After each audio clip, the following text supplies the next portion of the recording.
বাঙালির গৌরবের স্মারক পদ্মা সেতু কারফিউ শিথিল করার পর যান চলাচল বেড়েছে। বরিশাল ও খুলনা সহ দক্ষিণ পশ্চিমাঞ্চলের দূরপাল্লার সব রকম যান চলছে পদ্মা সেতু দিয়ে। কারফিউর ষষ্ঠ দিন বুধবার 12,318 যান থেকে 1,46,37,150 টাকা টোল আদায় হয়।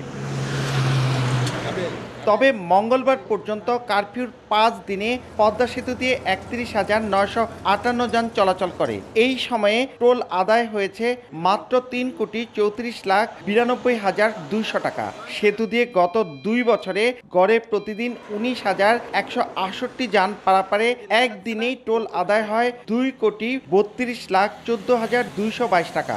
এই হিসাবে কম রাজস্ব আদায় হয়েছে 8,25,77,910 টাকা। নগদের কাছে সব গ্রাহকই প্রিয়, তাই তো সারা দেশে ক্যাশ আউট চার্জ সবচেয়ে কম। কারফিউর তৃতীয় দিন 21 জুলাই রোববার 4,706টি যান পারাপারে টোল আদায় হয় 46,83,750 টাকা। সেতু চালুর পর এটি সর্বনিম্ন টোলের রেকর্ড। পদ্মা সেতু দিয়ে নিরাপদে পার হতে পেরে খুশি এই পথ ব্যবহারকারীরা। পরিবেশ ভালো, এখন আমাদের যাইতে কোনো প্রবলেম হচ্ছে না। পদ্মা সেতু অক্ষত থাকাতে আমরা চলে আসতে পারছি। এখন মেট্রো রেল এগুলো তো আসলে অনেক ক্ষয়ক্ষতি হয়েছে। যে জনজীবন স্বাভাবিক রয়েছে এবং পদ্মা সেতু এলাকায় যানবাহন চলাচল স্বাভাবিক রয়েছে। জনসাধারণের জানমালের নিরাপত্তায় আইনশৃঙ্খলা বাহিনী যথাযথভাবে কাজ করে যাচ্ছে। কোটা আন্দোলনের সুযোগে দেশে নাশকতাকারীদের তাণ্ডবকালে সেতুর দুই পারে থাকা সেনানিবাস ছাড়াও কঠোর অবস্থানে ছিল প্রশাসন।